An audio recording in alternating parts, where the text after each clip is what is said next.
La photo est une reproduction du réel, mais est devenue aussi un art reconnu et très apprécié. En plus d'être la révolution du monde du dessin, c'est avant tout le témoin des faits de nos vies que nous gardons précieusement, que ce soit les photos de nos ancêtres, nos photos de vacances, les grands événements de nos vies, les photos artistiques et de books, etc., etc.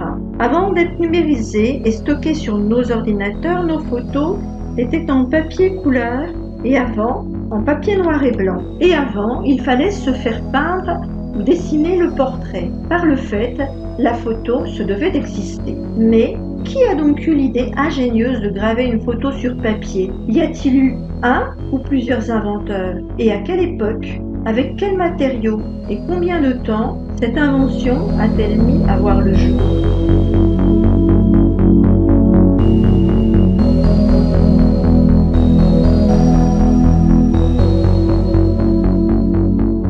Si on considère la chambre noire et plus principalement le sténopé, ils étaient déjà connus depuis le VIe siècle par le mathématicien byzantin Anténius de Tralles, ainsi que du monde arabe par le scientifique Ibn al-Haytham en 1027 et par Léonard de Vinci en 1514. Il a fallu attendre 1816 pour que Joseph Nicéphore Niepce, un Français de 51 ans, qui s'est mis en tête de capturer une image dans un objectif et de la traduire sur support papier. Il a fallu 10 ans pour qu'il concrétise son idée. Nicéphore est un bourguignon de famille très aisée, né le 7 mars 1765 à Chalon-sur-Saône, en Bourgogne. Ses inventions ont été financées en grande partie par les biens familiaux et aussi par des emprunts. Il invente dans un premier temps le pyréolophore, le premier moteur à combustion du monde, breveté en 1807, mais jamais commercialisé. Conjointement au pyréolophore, il entreprit des recherches héliographiques. Son frère, Claude, part en Angleterre pour essayer de commercialiser le moteur inventé. Et Nicéphore reste en France et continue ses recherches sur la photo.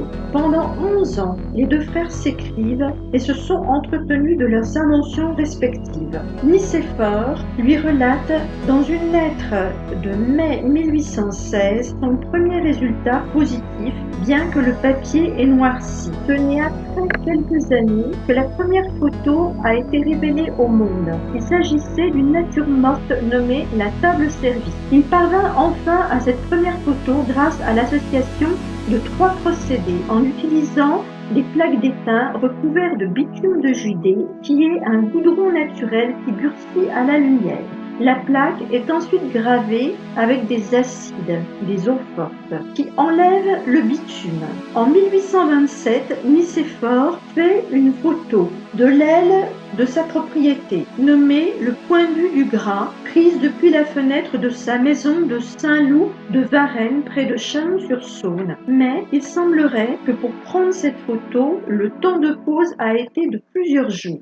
Nicéphore se rapproche du graveur parisien Augustin François Lemaître parce qu'ayant conçu le CNP, il savait désormais faire des tirages à partir de plaques gravées. C'est grâce à une relation de Nicéphore, l'ingénieur opticien Vincent Chevalier, que Louis Daguerre le contacte par lettre. Mais les deux hommes sont méfiants l'un envers l'autre. Son frère Claude tombe malade et Nicéphore le rejoint en Angleterre. Mais Claude meurt sans avoir pu commercialiser le pyréolophore. Nicéphore revient à Chalon-sur-Saône en 1828 et c'est en octobre 1829 que Niepce et Daguerre créent leur association pour commercialiser l'invention photographique. Les deux associés s'échangent des correspondances de Chalon à Paris. Dans ces lettres, chaque élément de l'appareil photo et des matériaux sont codés pour garder le secret, le travail. Par exemple, 13 pour la chambre noire, 5 pour le bitume de Judée, etc., etc.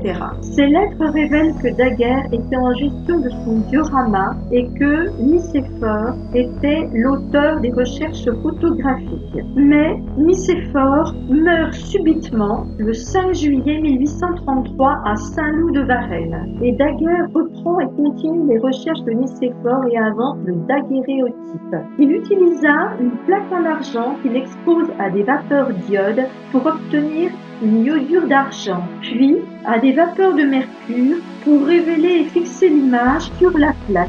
Daguerre a ainsi trouvé le moyen de raccourcir énormément le temps de pose. Seul inconvénient, la plaque est à usage unique, juste pour une photo. Le temps d'exposition, donc de pose, était limité à moins d'une demi-heure, ce qui était un réel progrès. L'invention de Daguerre s'est fait connaître dans le monde entier et a donc été commercialisé. Et François Arago, député et savant, présente le daguerréotype à l'Académie des sciences le 3 juillet 1839 comme invention de Louis Daguerre, alors que c'est Nicéphore qui est le premier auteur de cette invention et qui l'a expérimentée depuis 1816.